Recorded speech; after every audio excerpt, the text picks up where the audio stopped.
episode of Game of Thrones. Wow, that ending was spectacular. These are going to be my top 8 moments in the show, both good and bad, but I think we all know what moment number 1 is going to be. But before we get started, I just want to point out that we've been having a discussion a lot lately about giving the audience what they want versus surprising them with what they don't know that they want. And this is a perfect example, right? Everyone's like, Tower of Joy, which I now know what that is. Thank you very much. Thanks to everybody who filled me in last week.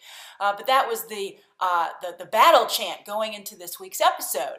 But I like this. I mean, I'm sure we'll get Tower of Joy, but this was a spectacular finale. And Daenerys, nice job. I have not been a big fan of Daenerys, but that ending was just absolutely spectacular. That is the coolest thing that she has done on this show since season 1 when she hatched those 3 dragons, right? And that was like dumb luck. This was like strategy. It's like she finally had a eureka moment and became a leader. I was like, wow, where'd this come from? And kudos to all of you who had faith in Dany all along. But wow, I didn't know where this was going. I thought she was going to do another, like, you're going to do what I say because I'm so hot. And then also she was like, I kind of got the idea she was going to kill everyone because that was kind of obvious, but I was like, I don't know. Is that like a Playboy knife, like that good? Like, did she somehow sneak it in? But the way she did it, when she worked her way in between the pyres, I was like, oh, you guys are so stupid.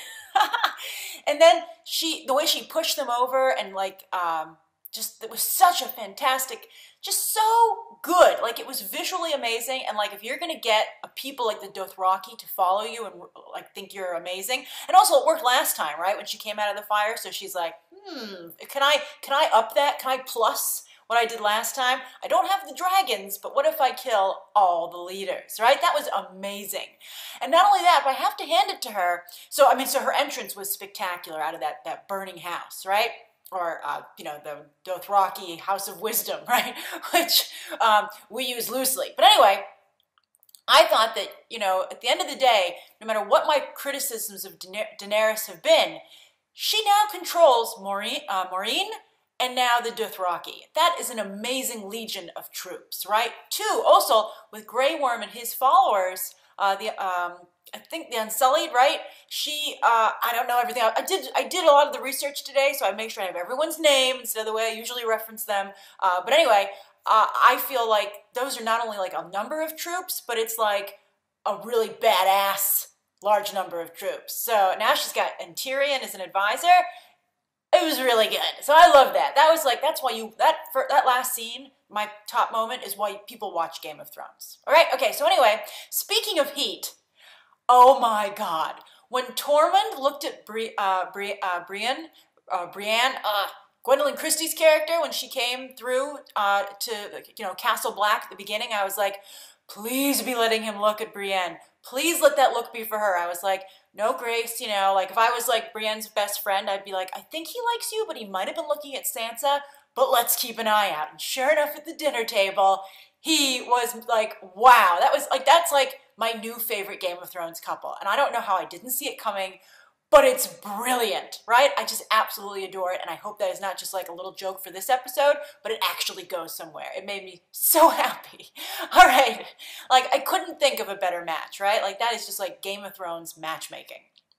Now, speaking of that dinner, I had to give it its own moment because that was the cool table. That was the cool table on Game of Thrones. It's like if you came into the Game of Thrones lunchroom, you're like, I want to sit there.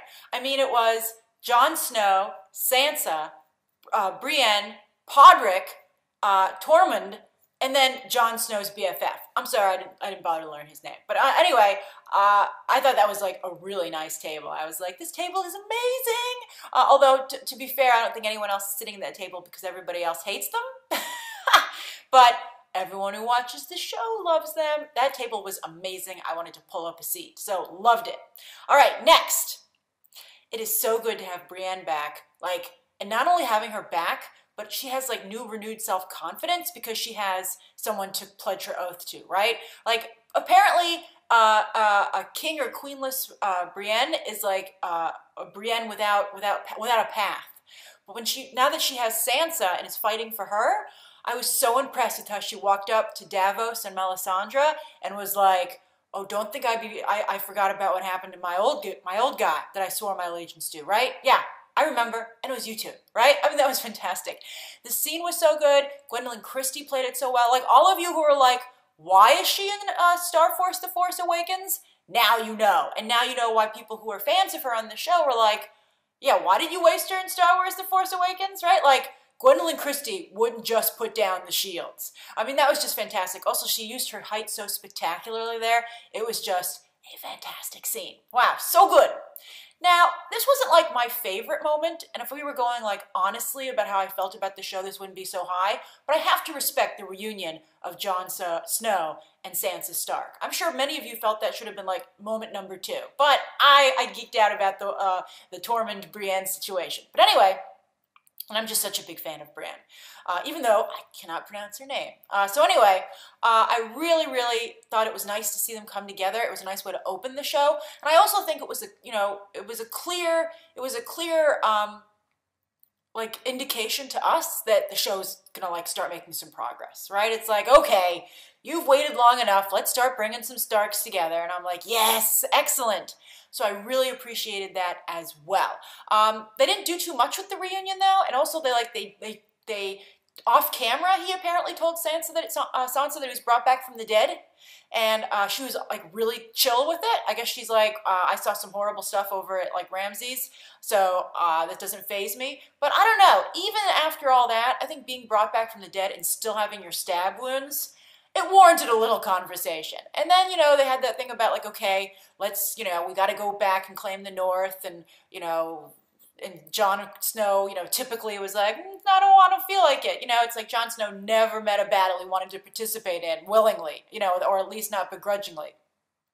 But I just felt that it lost a lot of momentum. And I know that people like Jon Snow, and I like that people like Sansa, but to me, they're not the most interesting characters on the show. But I did appreciate that Jon Snow finally styled his hair differently and put some different clothes on, right? Like visually, that's so important to have that cue of like new phase of Jon Snow's life, right? Like makeover, it was excellent. All right, then I had to put the Maureen negotiations in there because I really, I thought they were so well written. They had so many good one-liners in just that short amount of time. I was really impressed. I liked when they said, "How many days were you a slave?" When Tyrion was like, "Oh, I know what it's like for you guys. I've been through it, right? I understand your pain." I thought that was fantastic. And then also, I loved it when the slavers showed up and they were like, "Look, we came here to meet a queen, and we were greeted by a dwarf and a eunuch." And I was like, "Ooh, sick burn." That was a good one. Like, even I think Tyrion I can't remember the guys. Sorry, can't remember the eunuch's name. I like the guy; he's very cool. But even they would have to be like, "Yeah, you got us on that one. We have to work on our welcoming committee skills." I think it's a really tough situation. On a side note, that kind of deal. I can understand where the former slaves, are coming from, but they can't. I think this is like a little bit like Captain America: Civil War. Okay, you don't like this deal. You have to come up with a different solution to how we cannot have to have that deal, right? Like, if you don't like making a deal with the slavers, then you have to find a way to beat the Sons of the Harpy. I remember that one, right? You have to find a way to beat the Sons of the Harpy because we're not able to beat them, and they're literally killing us in the streets. So I just, you can't just be like, I don't like that option. I demand you give me another option, right? Or I demand we continue on the path that we're on right now that isn't working, right? So that's like negotiations 101. And I think that Tyrion, while very, very smart, it would benefit him to maybe explain that to some people as well. All right, so next, the last 2 moments on my list are things that I did not like about the episode. And I definitely did not appreciate the return of Robin, Littlefinger's ward, or insurance plan, but I did not like basically, having Joffrey 2.0, right? I'm like, this again? Like, there's so many more interesting new things happening on the show. Like, I know they're like, well, we did introduce Robin, and people do like Littlefinger, so we kind of have to follow up on what's going on with him. So, but I'm like, come on, like the exact same situation.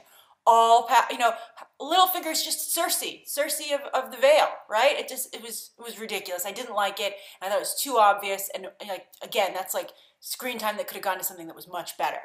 Then finally, I think we can all agree the worst thing in the episode, and probably one of the worst things on the show ever, was the death of Osha.